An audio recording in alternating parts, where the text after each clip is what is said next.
우리 처음 함께 찬양을 합니다.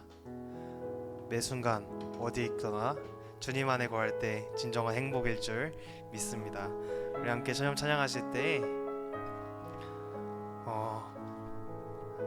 우리 하나님의 선물 대신 이 행복 함께 누리며 나누기 원합니다.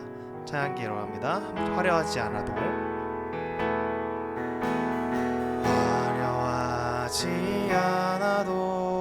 정결하게 사는 삶, 가진 것이 적어도 감사하며 사는 삶, 내게 주신 작은 일 나눠주며 사는 삶, 이것이 나의 삶의 행복이라오.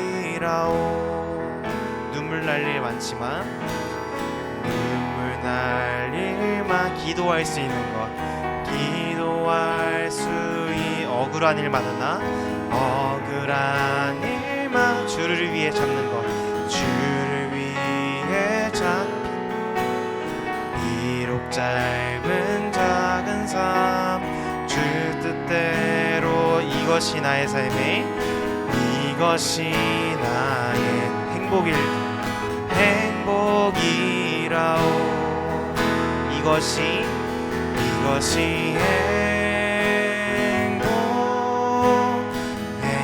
행복이라오. 세상은 알 수 없는 하나님 선물, 이것이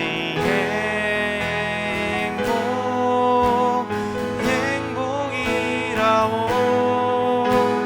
하나님의 자녀로 살아가는 것, 이것이 행복이. 다시 한번 찬양을 합니다. 화려하지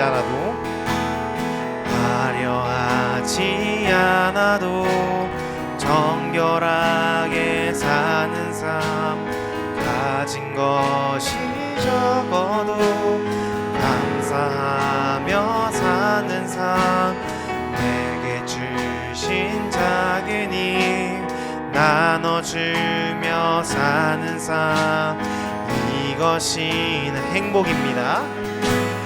행복이라오. 이것이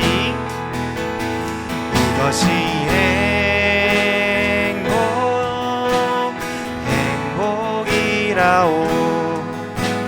세상은 알 수 없는 하나님 선물, 이것이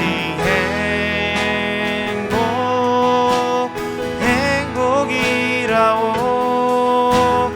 하나님의 자녀로 살아가는 것, 이것이 행복이라오.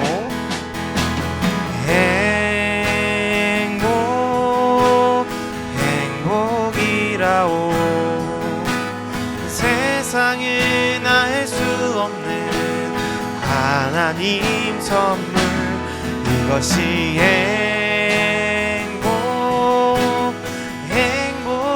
행복이라오. 하나님의 자녀로 살아가는 것, 이것이 행복이라오.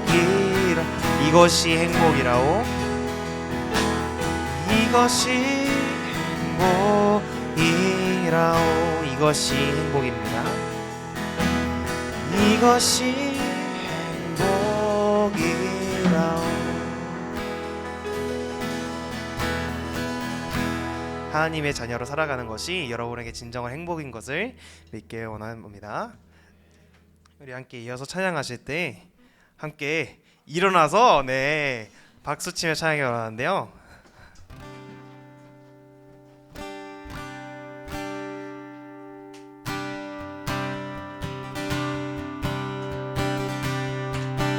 싱싱싱 전국에 울리는 노래 위에 싱싱싱 주님 들으시네 감사드리며 예수 이름 높이세. 한번 찬양합니다. 싱싱싱 싱싱싱 전국에 울리는 노래 위위 싱싱싱 주님 들으시네 감사드리며 예수 높이세. 사랑스러운 주님, 사랑스러운 주님, 땅과 하늘 찬양해 열방 이경배해 예수님 당신은 주 유일하신 삶의 이유. 자유케 하는 사랑, 자유케 하는 사랑, 타오르는 불처럼 인도하시는 빛 예수님 당신은 주 유일하신 삶의 이유.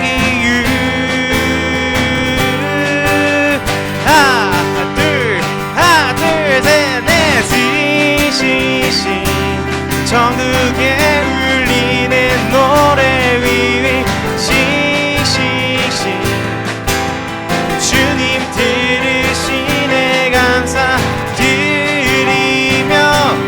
예수 이름 높이세. 자유케 하는 사랑, 자유케 하는 사랑, 타오르는 불처럼 인도하시는 빛 예수님 당신은 주 유일하신 삶의 이유.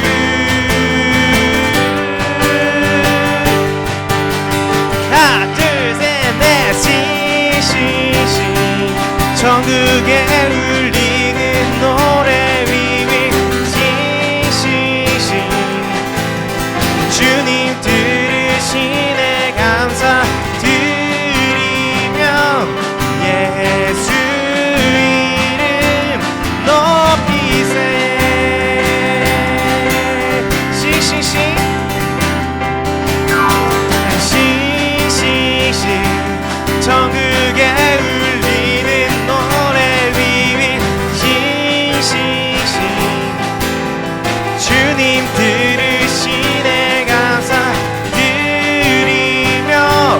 예수 이름 높이세.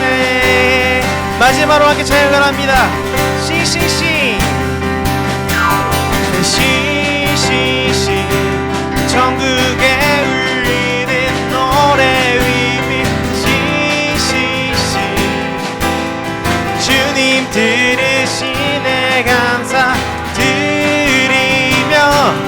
예수 이름 높이세.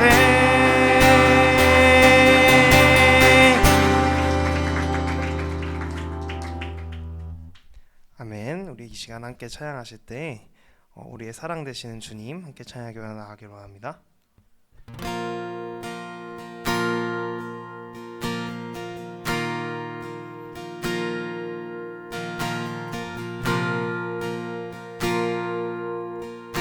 지쳐 포기하고 싶을 때 지쳐 포기하고 싶을 때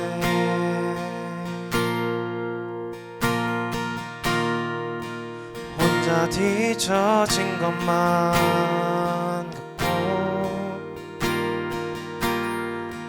힘조차 없을 때 세상의 소리가 들리네. 세상의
사랑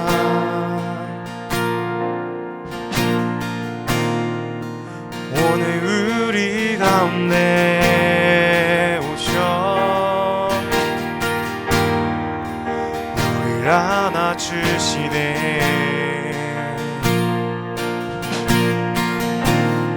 하늘에 소리가 들리네. 하늘에 소리가 들리네.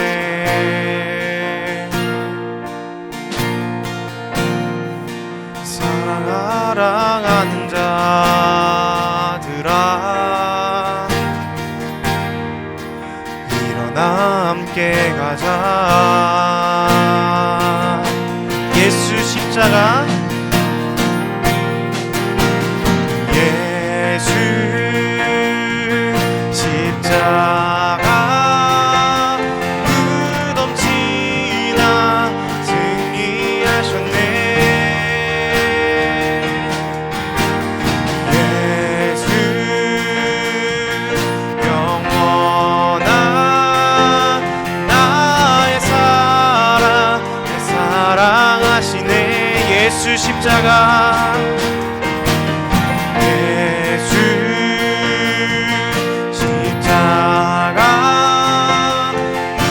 무덤지나 승리하셨네. 예수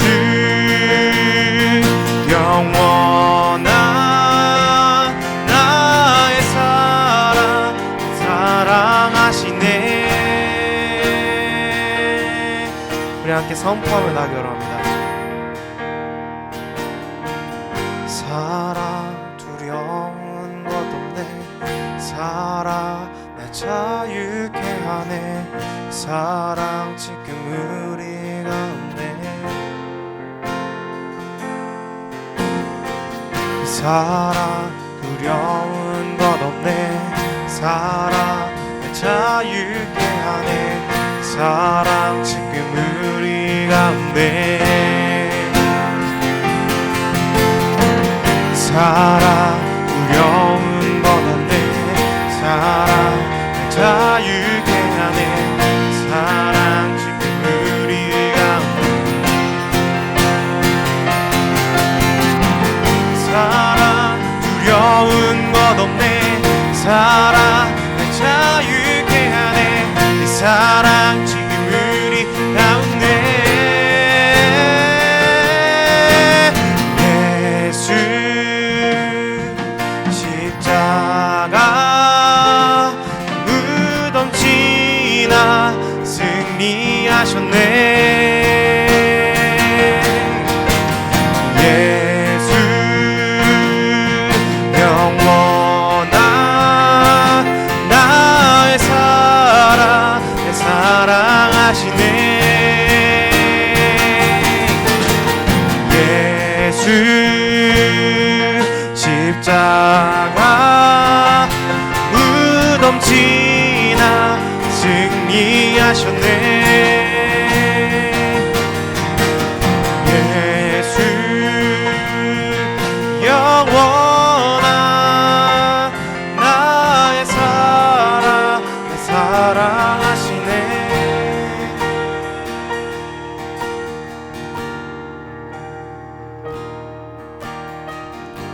우리 함께 기도하며 나아가랍니다. 우리의 사랑 앞에, 주님의 사랑 앞에 정말 두려울 것이 없기를 원합니다.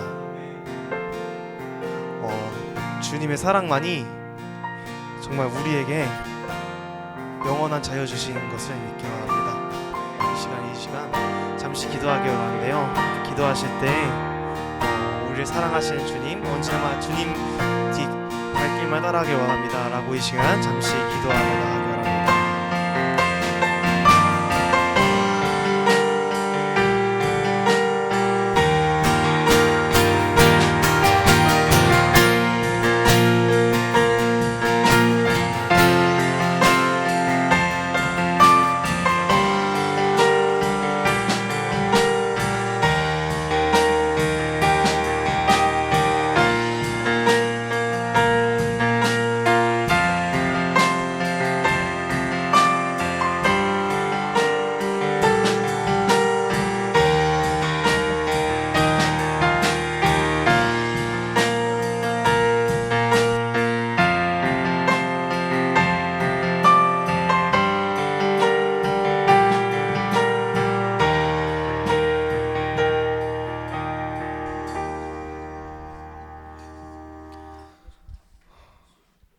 사랑하신 아버지 하나님 감사합니다. 오늘도 이렇게 10월달 첫 제풀로 드릴 수 있게 하심에 감사드립니다.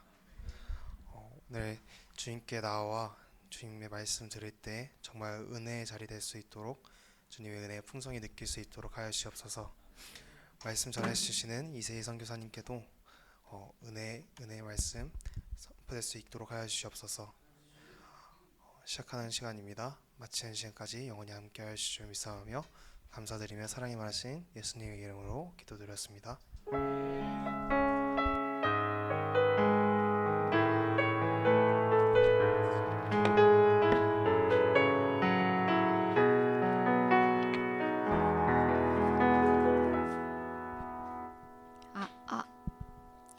반갑습니다. 네, 우리 옆 사람과 이렇게 인사해야겠죠? 나 네가 참 좋아. 그 영혼 없는 눈빛과 목소리 말고 영혼을 좀 담아서 실어서 옆 사람이 좀 마음에 안 들어도 다시 난 네가 참 좋아. 별로 마음에 안 든 것 같은데. 네, 내 새끼예요, 내 새끼. 욕하고 싶은 분들 참으셔야 돼요. 네, 여러분들을 향한 주님의 사랑이 느껴지는 시간이 되기를 바랍니다. 오늘 본문 말씀 누가복음 15장 11절에서 32절 말씀 함께 나누겠습니다. 누가복음 15장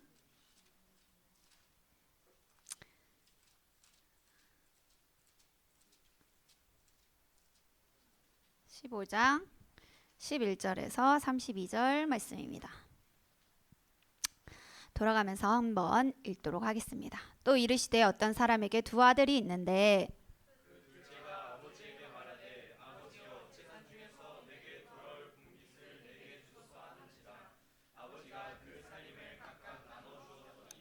그 며칠이 안 되어 둘째 아들이 재물을 다 모아가지고 먼 나라에 가 거기서 허랑방탕하여 그 재산을 낭비하더니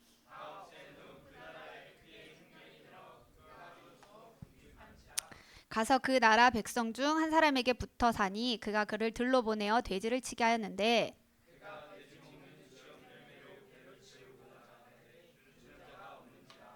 이에 스스로 돌이켜 이르되 내 아버지에게는 양식이 풍족한 품꾼이 얼마나 많은가. 나는 여기서 줄여 죽는구나.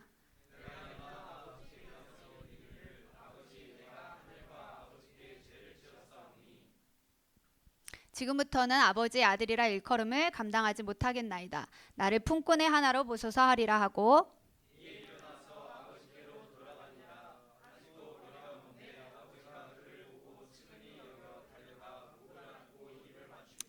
아들이 이르되 아버지 내가 하늘과 아버지께 죄를 지었사오니 지금부터는 아버지의 아들이라 일컬음을 감당하지 못하겠나이다 하나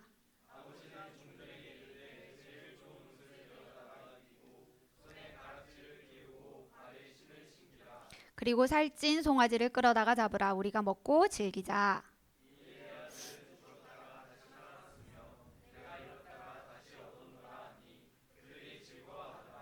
맏아들은 밭에 있다가 돌아와 집에 가까이 왔을 때에 풍악과 춤추는 소리를 듣고 대답하되 당신의 동생이 돌아왔음에 당신의 아버지가 건강한 그를 다시 맞이하기 되므로 인하여 살찐 송아지를 잡았나이다 하니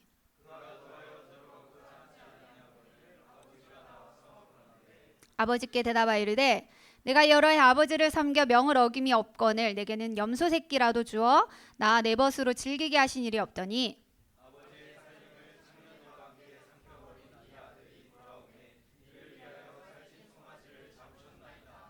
아버지가 이르되 예 너는 나와 항상 나와 함께 있으니 내 것이 다 내 것이로되 이 내 동생은 죽었다가 살아났으며 내가 잃었다가 얻었기로 우리가 즐거워하고 기뻐하는 것이 마땅하다 하니라. 아멘. 네, 오늘 제목은 금쪽 같은 내 새끼입니다. 그 프로그램에 보면은 약간 좀 말썽부리 이렇게 말하면 좀 그런가요? 하여튼 양육의 지도가 새롭게 좀 필요한 친구를 금쪽이라고 표현하는데 네, 여기서 저는 이 금쪽이라는 혹시 금쪽이 말고 금쪽 같은 내 새끼인데 금쪽이라는 의미를 아시나요?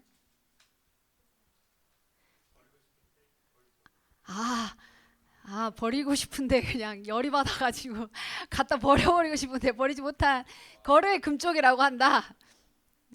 그럴 것 같아서 제가 사전적 의미를 친절하게 찾아왔어요. 금쪽은 아주 귀한 것을 잃을 때 쓰는 말입니다. 그러니까 아주 조금 남은 것. 그러니까 금인데 아주 조금 남은 그 정도로 귀하다. 그래서 오늘 금쪽 같은 내 새끼라고 했을 때 의미는 사실 금쪽 같은 내 새끼 프로그램을 돌리지 마시고 엄청 귀한 내 새끼를 이렇게 이르는 제목이구나 라고 생각하시면 될 것 같습니다. 오늘 본문에는 여러 인물이 등장하죠. 누가 나옵니까? 누가 나와요? 제 얼굴 보지 마시고 성경을 보시면서 답을 해보시기 바랍니다. 누가 나와요? 네, 아빠 또. 네, 그래요. 큰아들, 작은아들. 큰아들인 사람은 큰아들의 마음의 심정이 막 느껴지는 것 같고 둘째 아들 심정이 막 느껴지는 것 같나요? 네. 위로와 회복 있는 시간이 되시길 바랍니다. 12절에서 24절까지는 둘째 아들과 아버지와의 스토리입니다. 그리고 25절에서 32절까지는 첫째 아들과 아버지와의 스토리입니다. 그런데 아버지와 두 아들과의 그 스토리가 범상치 않습니다. 무슨 상황인지 이 상황을 통해서 또 이 말씀을 통해서 성령님이 우리의 삶을 조명해 주시고 우리의 심령이 생명으로 나아가는 시간 되시기를 주님의 이름으로 축복합니다. 먼저 둘째 아들과 아버지의 사연부터 한번 살펴보도록 하겠습니다. 12절. 12절. 12절에 보니까 둘째가 뭐라고 합니까? 네, 재산을 달라 그래요. 재산을 당시 아버지가 살아계실 때 만약에 그 유산을 받게 되면 장자는 3분의 2 그리고 차남은 3분의 1을 받게 돼 있어요. 근데 아버지가 살아계실 때 유산을 받게 될 경우에는 아버지가 돌아가실 때는 그렇게 받게 되는데 살아계실 때 만약에 유산을 받게 될 경우에는 그거보다 더 적은 9분의 1을 받게 된다고 해요. 근데도 아버지한테 가서 그 유산을 달라고 합니다. 그 조금이라도. 그리고 그 당시 문화적인 배경에서는 아버지가 사실 돌아가시기 전에 유산을 달라고 하는 거는 약간 좀 배은만덕한 태도인 거예요. 우리 지금 이 시대를 살아가는 이 시대에서도 사실 좀 허용이 안 될 것 같은 태도인데 이 배은망덕한 아들이 아버지에게 유산을 빨리 달라고 한 것은 아버지가 빨리 돌아가셨으면 하는 거는 사실 이 악난이 아들에게 너무 과한 존중된 표현인 거고 아버지가 그냥 빨리 죽었으면 좋겠다 이 표현인 거예요. 유산을 달라고 아버지한테 갔을 때는 그런 이 철없는 막내 라고 말하면 막내들 열받는 거 아니에요? 네, 하여튼 그렇게 그런 의미를 가지고 아버지한테 가서 유산을 달라고 하는데 그런 의미를 알고 있었어요. 아버지는. 그럼에도 불구하고 아버지는 유산을 줍니다. 불효자식이라고 호령하지 않고 그 유산을 나눠줘요. 왜 나눠줬을까요? 너무 귀해서 줬다고 맞죠? 그 포괄적인 의미에서는 그런 의미죠. 네. 그러니까 아버지의 품을 떠나서 자기 인생 멋대로 살아보고 싶다고 고집 부리고 있는 이 아들에게 인생을 배우게 하기 위한 아버지의 허용적 사랑이었습니다. 이해되시나요? 그러니까 그냥 막 퍼주고 싶어서 퍼준 게 아니라 인생 한번 제대로 배워봐라 하고 허용하신 하나님 아버지의 사랑이었다는 거예요. 이 둘째 아들이 그런 둘째 아들이 며칠이 안 되어서 재물을 이제 다 모아요. 재물을 다 모아가지고 어디로 갑니까? 어디로 가요? 13절에 보니까 네, 저를 보면 잘 생각이 안 나니까 성경을 보세요. 13절에 보니까 먼 나라로 갔대요. 먼 나라로. 아버지가 얼마나 싫었으면 아니면 돈을 갖고 자기 마음대로 얼마나 빨리 막 쓰고 싶었으면 막 이 재산을 모으자마자 먼 나라로 갔대요. 근데 이 재산을 아주 빨리 모았대요. 이 재산은 그 당시에 이제 유산을 어떻게 받냐면 돈으로 받는 게 아니라 그때 당시에 이제 유산은 이제 뭐 가축대라든지 이제 땅이라든지 이렇게 유산을 받게 돼 있는데 이거를 빨리 모아가지고 떠났다는 거는 그만큼 현금화를 빨리 시켰다는 뜻이에요. 얼마나 그 전부터 치밀한 계획을 세워가지고 아버지 집을 떠날 계획을 세우고 있었다는 걸 알 수 있겠죠? 네, 그렇게 이제 아버지의 영향력이 미치지 못하는 아주 먼 나라로 떠났다라고 13절에 이야기를 하고 있습니다. 그때부터 이제 진정한 라이프 스토리가 시작이 됩니다. 이 둘째 아들의 어떤 삶을 살던가요? 13절에 보니까 뭐 자기 돈도 아닌데다가 공짜로 얻은 돈 아주 그냥 일일이 만보 내 세상이다 하고는 아주 허랑방탕하게 이 재산을 낭비하기 시작합니다. 아, 사라비아. 허랑방탕이란 이 말이 무슨 말이냐? 이것도 사전적 의미로 말과 행실이 허황되고, 그러니까 현실성이 없어 믿을 수 없는, 착실하지 못하며 술과 여자에 빠져 행실이 더럽고 지저분하다는 사전적 의미가 있습니다. 육의 쾌락을 따라서 내 마음대로 아주 흥청망청 그 재산을 다 썼다라는 이야기를 하고 있습니다. 그렇게 자기 세상이다 생각하고 아주 자기 멋대로 삶을 다 탕진하고 났더니 14절 15절에 뭐가 와요? 그 나라에 흉년이 옵니다. 흉년이 오는데 우리나라 혹시 IMF 기억하시나요? IMF 그게 없던 시대에 혹시 태어난 거 아니죠? 아, 그런가요? 혹시 설마? 네, 저는 어쨌든 IMF를 보냈습니다. 금융위기였죠. 금융위기. 네, 뭐 그 시절을 안 지났을지언정 사회 교과서에서 배웠나요? 아, 그쵸. IMF 알죠. 그때 이제 실업인들도 이제 많이 생기기도 했고 물가도 불안정했고 되게 힘들었잖아요. 나라가 이제 힘드니까 고용하는 것도 힘들어지고 이제 이런 흉년이 오니까 그 나라가 너무 힘든 거예요. 근데 이제 어디 일자리도 없고 결국 이 둘째 아들이 일자리를 찾다가 무슨 일을 하게 돼요? 돼지 치는 일을 하게 됩니다. 외국인 노동자가 된 거예요. 외국인 노동자가. 얼마나 힘든 인생을 삽니까? 편한 아버지 집 놔두고 집 나와가지고 무슨 개고생이야, 그죠? 16절에 보니까 그런 둘째 아들이 돼지치기를 하러 갔는데 그 둘째 아들 노동자에게 식사는 제공되지 않았는가 봅니다. 밥도 못 먹고 일하다가 배가 고프니까 돼지가 먹는 쥐염 열매. 사진 한번 보여주실래요? 네, 오죽했으면 먹을 게 없어서 돼지가 먹는 그 구유에서 저거라도 막 건져서 먹으려고 막 기를 쓰는데 허락을 맡아야지 먹을 수 있었나 봐요. 그것도 어쨌든 너무 흉년이니까 먹을 게 없으니까 이것도 너무 비싸고 귀하니까 이것마저도 주는 사람이 없었대요. 이 둘째 아들에게.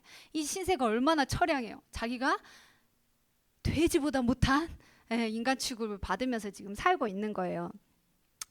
주는 사람도 없고 배가 너무 고프고 서럽고 하니까 누가 생각나요? 아버지가 생각나요. 너무 서럽고 집 생각이 절로 납니다. 그죠? 부모님 간섭 싫어서 집 떠나면 너무 좋을 것 같아서 대학교 입학하자마자 자취를 했더니 하자마자 누가 생각나요? 집에서 집밥 먹으면서 살았던 그게 너무 그죠? 우설.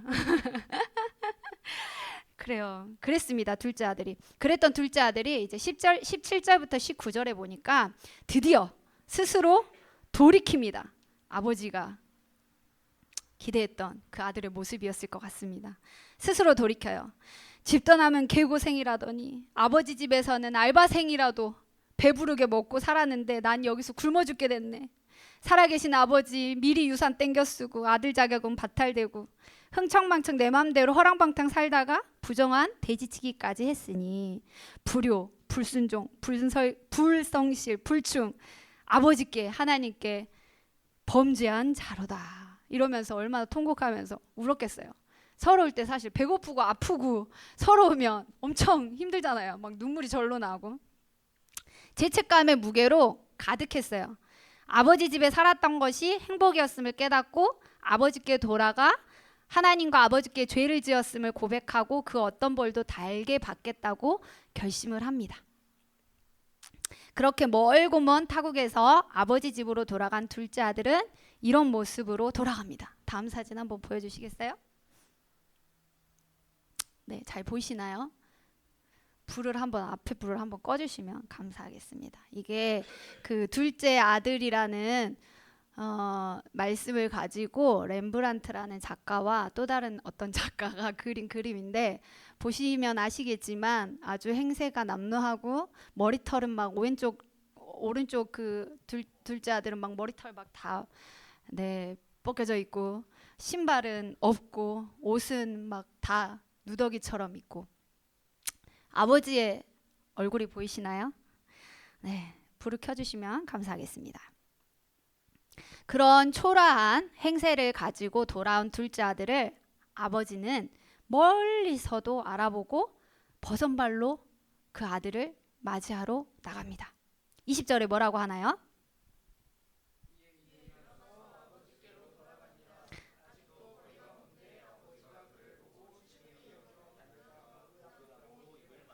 네, 아직도 거리가 먼데 저 멀리서 오는 남루한 행세의 꼴을 보니 내 아들이 틀림없구나 하고는 아주 그냥 버선발로 달려나간 거예요.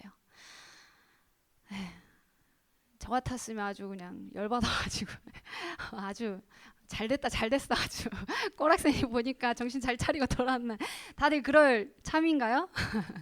네, 아버지가 버선발로 나세요. 그러고 나서 막 목을 안고 입을 막 맞추면서 막 돼지 우리 냄새도 막 엄청 얼마나 못 씻었겠어요. 그 돌아온 먼 길 동안 아주 온 몸에서 아주 그냥 구정물 냄새와 더불어서 못 씻었던 냄새까지 막 다 했을 텐데 막 목을 안고 입을 맞추면서 상관없어요 그런 게.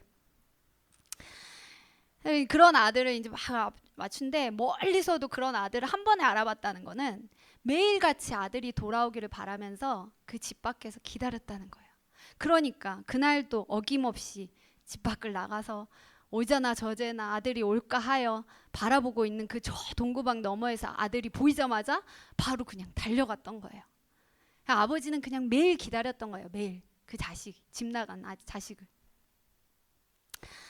물론 정신 차리라고 유산을 쥐어줘서 보내긴 했지만 아버지 마음이 얼마나 아팠겠어요. 그죠? 도균이 같았으면 고생 좀 하고 와봐라 한 번 더 갔다 와라 그랬을 텐데, 이 아버지는 좀 많이 자상해졌던 것 같아요. 네, 그렇게 아들에게 달려가는데 측은함을 가지고 달려갔다라고 이야기를 합니다. 이 측은한 마음은 어떤 마음이냐면, 도와주지 않으면 마음이 아파서 견딜 수 없게 된 그 상태를 이야기해요. 네. 도와주지 않으면 견딜 수 없는 그 상태, 측은한 이 마음을 가지고 달려갑니다. 이 달려간다는 것은 사실 그 시대는 막 이렇게 우리 조선 시대처럼 이렇게 걸어 다녀야지, 뛰어다니면 뭐라 그래요? 양반 같지 못하다고 막 이렇게 그렇잖아요. 이 시대 때도 마찬가지였어요. 아버지가 이 달린다는 것은 약간 사람들의 이렇게 뭐라 그래야 돼요? 그 눈살을 이렇게 찌푸릴 수 있는 그런 행동이었던 거예요. 욕을 먹을 수도 있고 약간 저 어른이 돼가지고 저렇게 이렇게 할 수 있었는데, 그런 거 상관없어요 지금. 그냥 아버지 눈앞에는 지금 당장 누구만 보여요? 연기만 보여요. 연기만. 연기만 보여.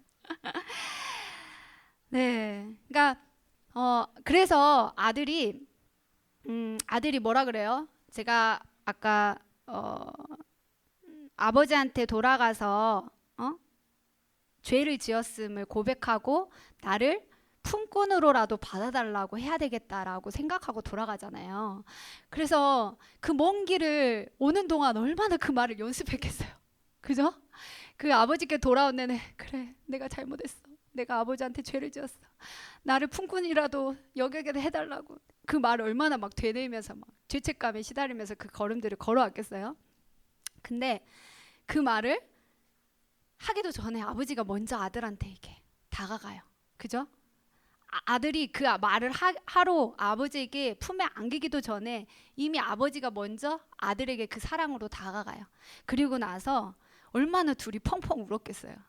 지난 세월, 기다린 아빠의 그 아팠던 마음들, 또 돼지치면서 고생했던 아버지 떠난 것이 개고생이다라고 생각했던 그 지난 시간들이 생각이 나면서 얼마나 막 서러워서 막 둘이 펑펑 울었겠어요. 그죠? 그렇게 펑펑 울고 나서 아들이 이렇게 고백을 합니다. 아버지, 제가 아버지와 하나님께 죄를 지었습니다. 저는 아들 자격도 없습니다. 다음 고백이 뭐였죠?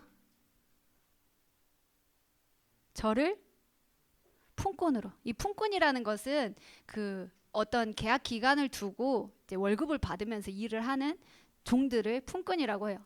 자기를 그렇게 여겨달라는 거예요. 그렇게. 근데 아들 자격도 없습니다. 그러고 나서 저를 품꾼으로 받아주십시오라고 말을 하려고 하는 순간 아버지가 뭐라 그래요? 그 말을 이제 하려고 했어. 나는 아버지한테도 죄를 지었고 하나님한테도 죄를 지어서 너무 제가 큽니다 하고 이제 품꾼으로 말을 하려던 찰나에 아버지가 입틀막 입틀막하고 뭐야? 제일 좋은 옷을 입히고 가락지를 끼우고 발에 신을 신기라고 합니다. 아들은 기껏해야 자기를 품꾼으로 받아줄 것이라고 생각했지만 아버지는 완전한 아들의 신분으로 그를 맞이합니다. 23절. 그리고 아버지는 죽었다가 다시 살아났으며 일어났다가 다시 얻었다는 아들을 위해서 뭘 잡아요? 네, 살찐 송아지를 잡아요. 살찐 송아지를. 그래서 아들이 돌아왔을 때 가장 마음이 아팠던 게 누구였을까라고 물어봤을 때 어떤 사람이 그러더라고요. 살찐 송아지가 아니었겠네. 어째서 나를 이때에. 그 살찐 송아지를 잡아서 잔치를 열자고 이렇게 이야기를 합니다.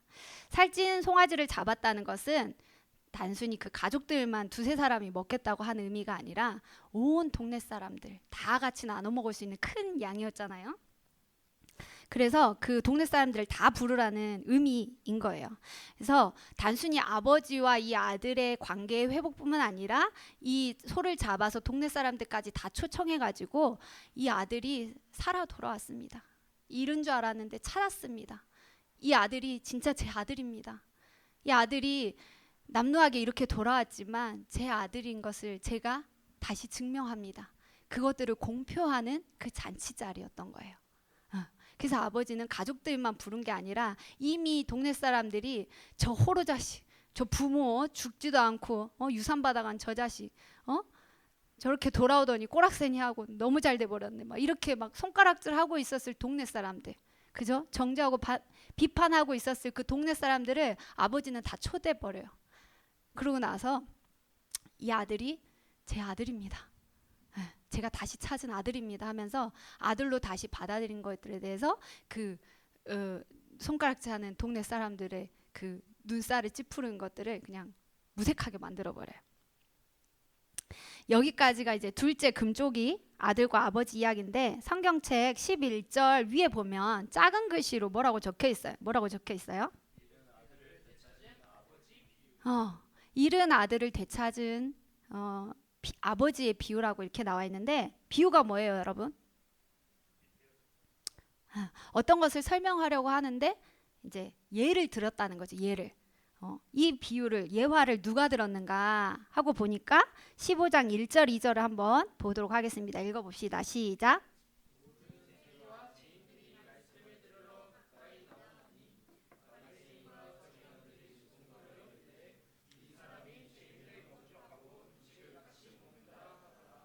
예수께서 그들에게 비유로 이르시되, 그러니까 예수님이 함께 앉아 있는 이 바리새인과 서기관들, 그러니까 예수님이 세리와 죄인들과 이렇게 식사를 하는데 그 옆에 누가 있었어요? 바리새인과 서기관이라는 사람들이 있었어요. 근데 이 사람들을 이렇게 모아놓고 이 전에 비유 두 가지 비유를 이야기하는데 잃은 양을 찾은 목자 이야기, 잃은 돈을 찾은 여인의 두 가지 비유를 이야기하는 오늘 본문의 비유를 이야기를 하고 있어요. 이제 이 수군거리는 바리새인과 서기관들을 향해 그리고 이 세리와 죄인들을 향해 이 비유를 예수님은 말씀하고 있다라는 사실을 우리는 알고 있습니다. 알 수 있습니다. 그렇다면 바리새인과 서기관은 누구죠? 바리새인과 서기관은 누구예요? 또 세리와 죄인은 누구길래 그들과 밥 먹는 예수님을 보면서 바리새인과 서기관은 왜 수군됐을까요? 왜 수군됐을까요? 마치 해서는 안 된 행동을 예수님이 하고 있는 것 같아서 못마땅해 하는 태도를 지금 바라보고 수군거리고 있는 거거든요. 이 바리새인과 서기관들이. 이 바리새인들은 어떤 사람들이었냐면 구약의 말씀과 이제 이 유대인들의 조상들이 있었어요. 이 바리새인의 유대인들의 대대로 아브라함부터 믿음의 조상으로부터 대대로 내려오지는 후손들이 있었는데, 이 후손들이 내려오면서 그 자기들만의 어떤 그 도덕책을 만들었어요. 도덕책. 그래서 그것들을, 그러니까 해야 되는 것, 하지 말아야 되는 것, 이 유대인들의 어떤 삶에 있어서 하지 말아야 될 것과 해야 될 것의 어떤 금기사항들을 조목조목, 그러니까 하나님이 하라고 하는 그 말씀 외에 덧붙여서 해야 될 것과 하지 말아야 될 것들을 조목조목 붙여진 게 쭉 계속 내려왔었던 것들이거든요. 근데 이 바리새인들은 이러한 조항을 지켜야 된다는 거야. 지켜야 된다. 근데 자기들은 그것들을 너무 잘 지키는 사람들이에요. 자기네들은 요만큼도 저게 안 하고 안 빠뜨리고 잘 지키는 사람들이야. 그래서 자기 뭐라 그래? 자기네들은 당연지사 하나님 앞에서도 사람들 앞에서도 의롭다라고, 자기는 죄가 없다라고. 그래서 우리는 구원받아 마땅한 존재들이라고 자기 행위로 의로움을 자랑하는 사람들이었어요. 이해되시나요? 그런데 자기네들이 이렇게 만들어놓은 율법의 그런 어떤 조항들을 지키는 자기네들은 의인이야. 근데 지키지 못하는 사람들은 뭐야? 죄인이야, 죄인. 그래서 성경에 나오는 죄인이야. 그래서 자기 행위로 의로움을 강조했어요. 근데 사람들 눈에도 보기에도 바리새인들이 막 길거리 나와가지고 주여 막 주여 삼창을 막 외치면서 막 길거리 사람들 다 지난 데에서 막 기도도 막 열심히 하고 막 주변에서 이렇게 보니까 사람들이 보기에도 뭔가 조금 존중받는 행동들을 하는 것 같아. 저 사람들은 누가 봐도 뭔가 이렇게 꼬투리 잡을 일을 안 하는 것 같아. 그렇게 막 사람들의 어떤 명예와 그 관심을 등에 업고 사는 사람이었어요. 그런데 지키지 못한 사람들은 죄인 부류라고 이제 이야기를 하고 삿대질을 했잖아요. 이 바리새인들이 죄인 취급을 하고. 근데 이 죄인 부류 중에 어떤 부류들이 있었냐? 죄인이라고 부르는 부류 중에 그때 당시에 로마의 통치를 받았잖아요. 이 유대인들이. 근데 이 로마한테 뭘 갖다 바쳐요? 세금을 갖다 바쳐야 돼. 근데 뭐 해야 되겠어? 자기도 살아남아야 되니까 이 세금을 배로 걷어가지고 로마한테 많이 갖다 바쳐야 그 자기의 그 자리도 오래 차지할 수 있으니까 원래 걷어야 됐던 세금보다 2배 막 3배로 막 더 받아가지고 로마인한테 막 이렇게 사바사바 하고 자기한테 또 세금 남겨가지고 이렇게 또 막 배불리 잘 먹고 살고. 그러니까 사람들이 이 바리새인한테 이 사람은 어떤 사람이야?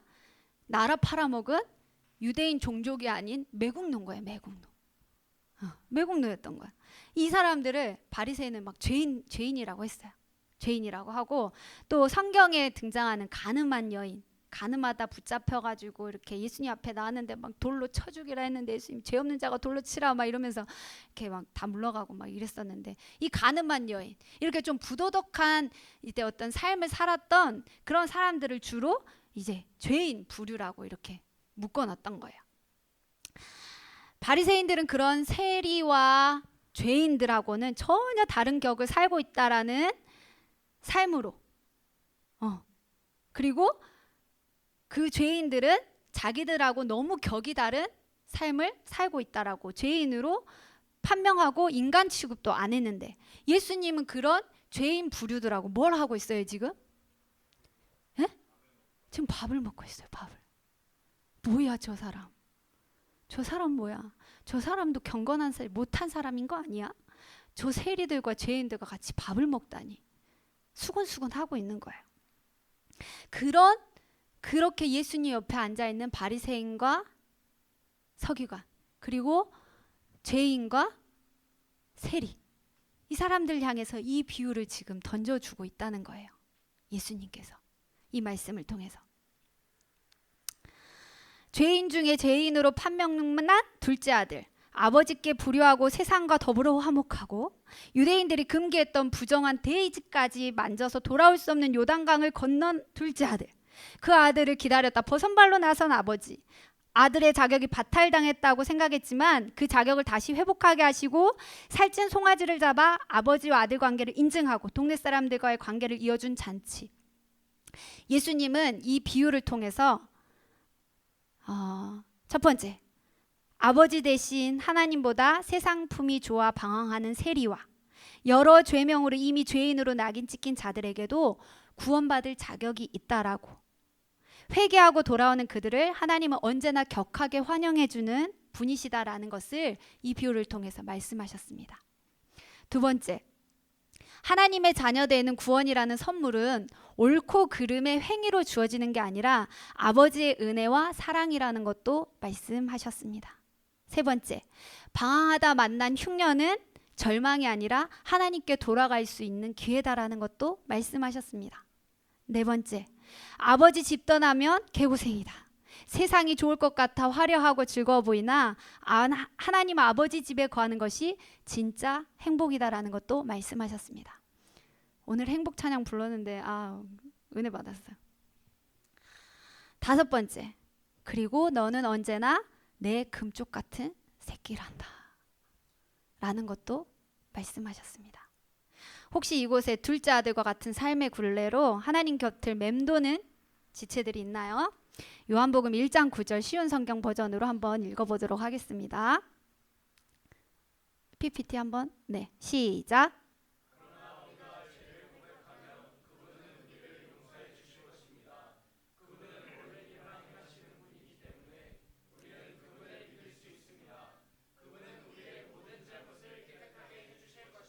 믿으십니까? 아멘. 주님께로 용기 내어 나오십시오. 그리고 고백하십시오. 주님, 제가 둘째 아들입니다. 회개하고 나올 때 주님께서 버선발로 나오셔서 아이고 금쪽 같은 내 새끼 현호야 네가 왔구나 하시면서 힘껏 안아주시고 아이고 금쪽 같은 강현아 네가 왔구나 이러시면서 안아주시고, 금쪽 같은 내 새끼 혜린아 네가 왔구나 이러면서 안아주실 것을 믿습니다. 그리고 이제껏 누리지 못한 참된 행복을 누리게 하실 줄 믿습니다. 두 번째로 아직 안 끝났는데 하품을 벌써 하면 곤란한데요. 두 번째로 25절부터 첫째 아들과 아버지 이야기가 나옵니다. 25절부터 드디어 이제 첫째 아들이 등장을 합니다.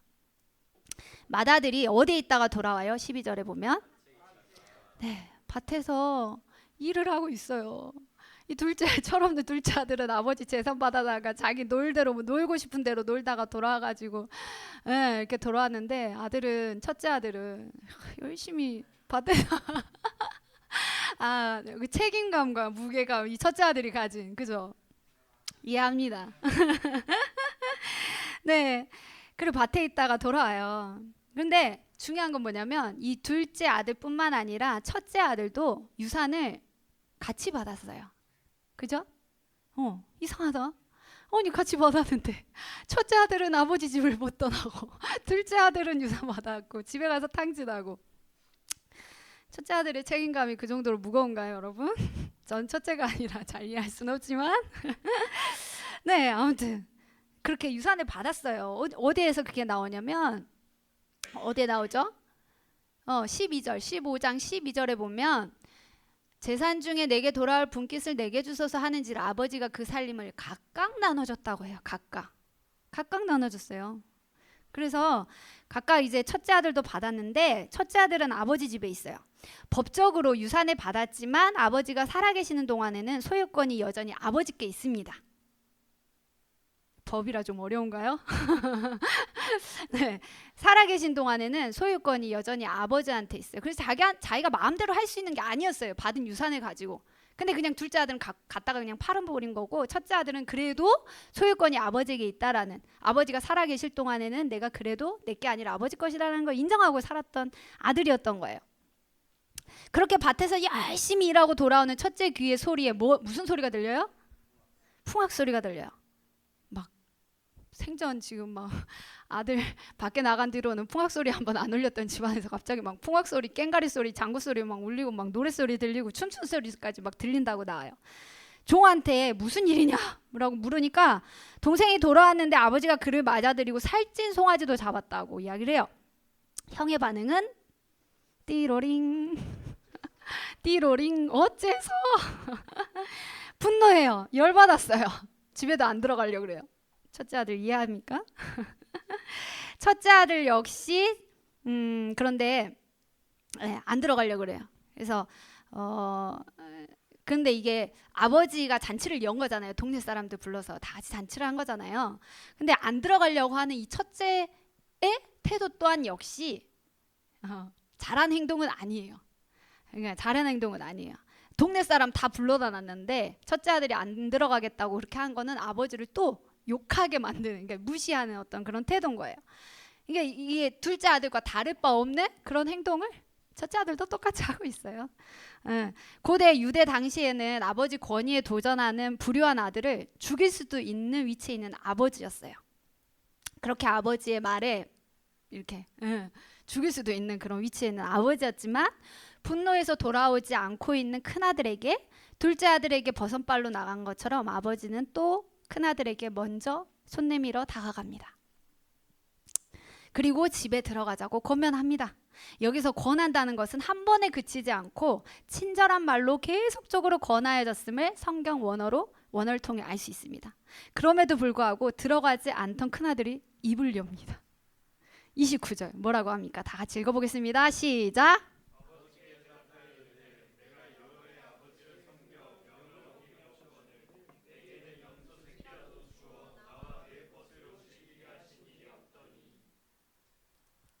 다음까지.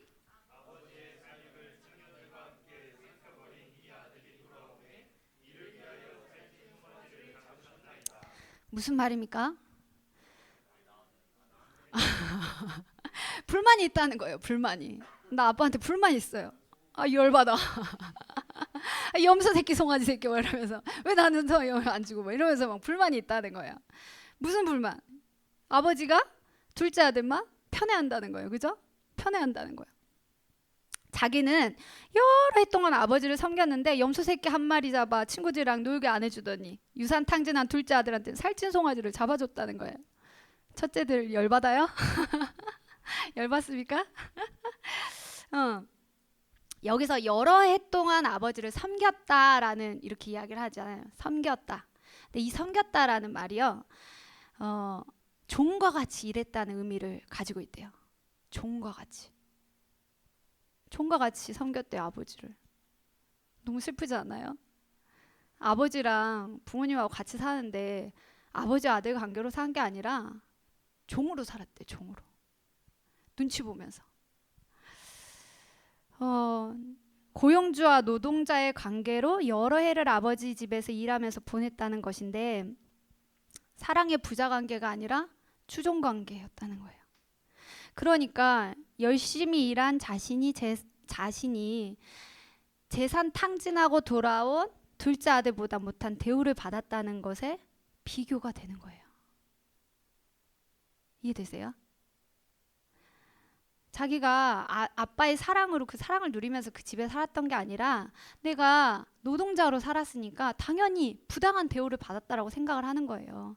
내가 일한 만큼의 정당한 대우와 값을 받아야 되는 것으로 내가 살았는데 지금 나한테는 왜 염소 새끼도 안 줘놓고 쟤한테는 송아지 주냐 라면서 분노한 거예요. 아버지는 나한테 사랑도 없는 인색한 아버지인 거예요. 편애하는 아버지라고 말하면서 지금 따지고 있는 겁니다.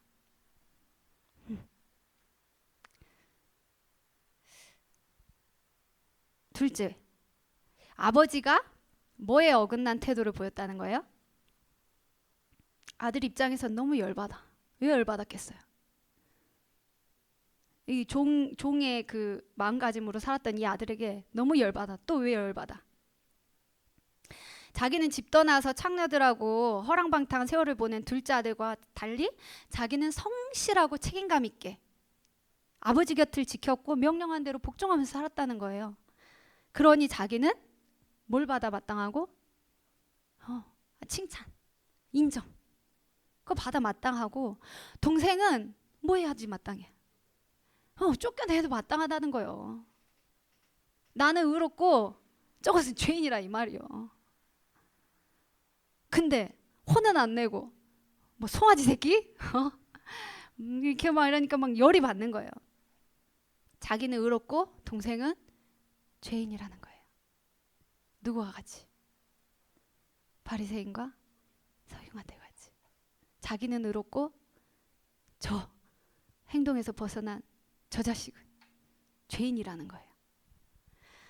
겉으로 보면은 유산받아 집 나가서 재산 탕진한 둘째 아들보다는 첫째 아들이 훨씬 나은 인생을 사는 것 같은데 첫째 아들 말을 들어보니까 그것도 아닌 것 같아요. 첫째 아들은 아버지 집에 지내면서 왜 고용주와 노동자로 지냈을까요? 왜 주종관계로 지낼 수밖에 없었을까요? 응? 대화를 안 해서 그랬을까요? 응? 돈이 내게 아니어서. 맞아요. 그러니까 두려웠어요. 두려웠어. 아직 이 재산 소유권이 내게 아니잖아요. 그러니까 그거를 아버지 돌아가실 때까지 받아내려면 철저하게 복종하는 관계로 지내려고 했던 거예요. 그거를 잘 받아내기 위해서 이해타산적인 관계로 아버지와 관계 가운데서 있었던 거예요. 얼마나 불쌍해. 얼마나 그죠?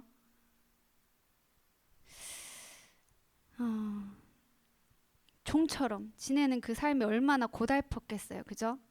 그냥 아버지와의 사랑의 관계는 없고 그냥 메말라버린 복종 관계만 있는 거예요.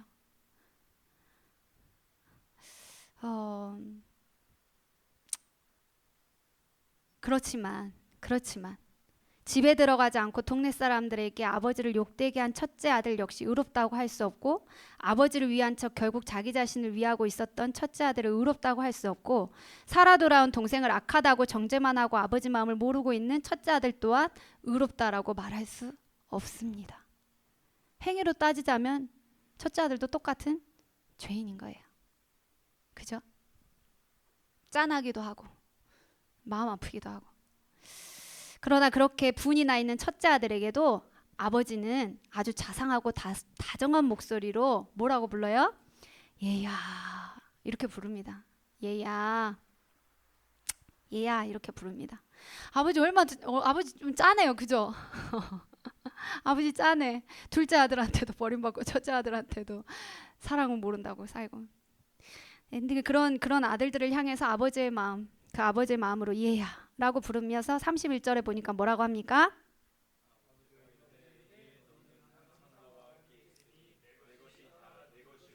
네. 항상 나와 함께 있었잖아. 항상 나와 함께 있었어.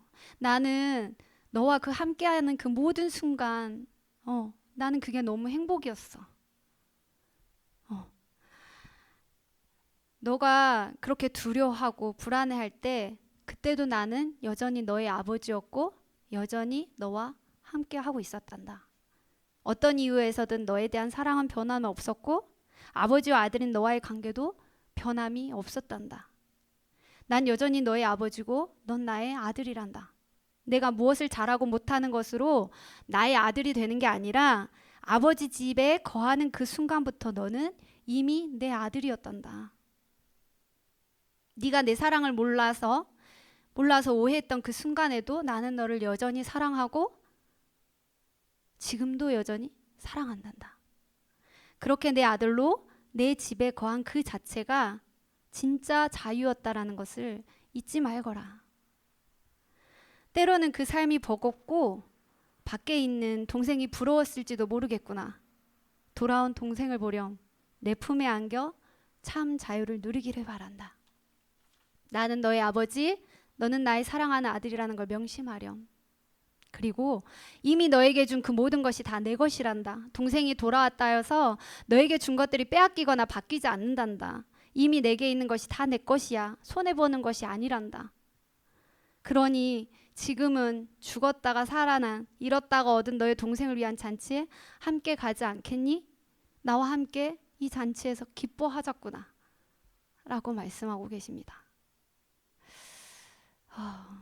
때로는 우리의 삶의 자리에 하나님의 사랑이 메말라 버려서 하나님의 사랑을 오해하고 왜곡하고 나는 열심히 하나님 앞에서 봉사하는 것 같은데 DFC 와서 헌신도 열심히 하는 것 같은데 나보다 더 잘 나가는 세상 친구들 볼 때 나는 이렇게 하나님 앞에 헌신하고 살았는데 취업은 하나님 안 믿는 친구가 더 잘 되는 것 같을 때 비교하게 되고 내 삶이 좀 더 공핍하고 내 삶이 조금은 부족해 보일 때 옆 사람과 비교하게 되고 나한텐 좀 더 많은 것들을 가지고 있는 것 같은데 좀 더 별로 가지지 않는 쟤는 나보다 더 사랑받고 있는 것 같고, 비교의식과 또 그런 사람을 보면서 또 잘 나가는 거 또 배 아파서 못 봐.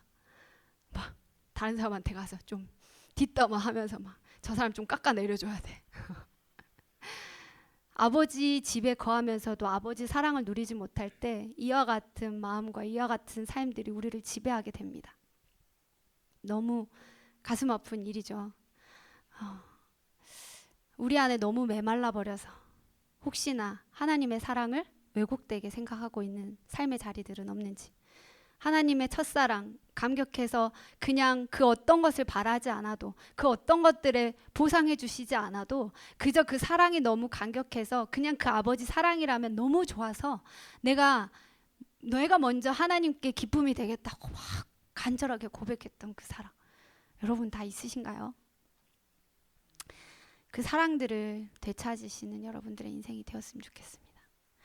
예수님은 이 맏아들과 아버지의 비유를 통해서 의로움의 기준이 자기들에게 있었던 바리새인과 서기관들, 그래서 그 기준에 들지 못했던 세리와 가늠한 여인들을 돌을 들어 치려고 했던 이들 또한 금쪽 같은 내 새끼라고 하시면서 여전히 사랑한다라고 말씀하고 계십니다. 두 번째, 늘 무엇 하나 실수할까 노심초사하며 아버지 사랑을 누리는 아들이 아닌 종으로의 삶을 살고 있던 이들에게 여전히 사랑한다고 말씀하시면서 아버지 집에서 진짜 자유와 사랑을 누리기를 원하십니다. 세 번째, 하나님 아버지의 뜻을 따른다고 시작했던 발걸음이 어느 순간 균형을 잃어서 자기를 위한 이기적인 태도를 보이는 이들에게도 여전히 너를 사랑한다라고 말씀하십니다. 네 번째, 자기는 의롭고 너는 악하다라고 말하는 이 아들에게 사랑으로 안아주십니다. 아버지와의 사랑을 잃어버리고 오해하고 있었던 아들에게 나는 언제나 너를 사랑하고 있었다라고 말씀하십니다. 이곳에 첫째 아들과 같은 삶을 보내고 있는 지체들이 있습니까? 자기의 의와 기준들을 겸손히 내려놓고 주님께 나오시기 바랍니다. 주님과의 첫사랑을 잃어버리고 책임과 의무감으로 얽매여 있는 삶에서 회복되기를 주님의 이름으로 축복합니다. 결국 집 떠나 돌아온 아들도 집에 있으나 집을 떠나 있었던 첫째 아들도 아버지에겐 둘 다 금쪽 같은 내 새끼였습니다. 물론 바리새인이 나중에 바리새인 서기관을 끝까지 회개하지 않고 끝까지 자기의 어떤 의로움으로 막 끝까지 사니까 막 예수님 막 열받아가지고 사실 화를 내시기도 해요. 근데 그게 미워서 그런 게 아니라 돌아오라고. 그래도 나 여전히 너 사랑하는데 돌아오라고. 그곳에서 나오는 사랑의 울분이었던 저와 여러분 모두가 하나님의 총애를 받고 있는 하나님의 자녀라는 사실을 기억하시기 바랍니다. 그 사랑을 또한 되찾는 여러분들의 인생이 되기를 바랍니다. 또 잘 누리는 인생 되시기를 주님의 이름으로 축복합니다. 우리 찬양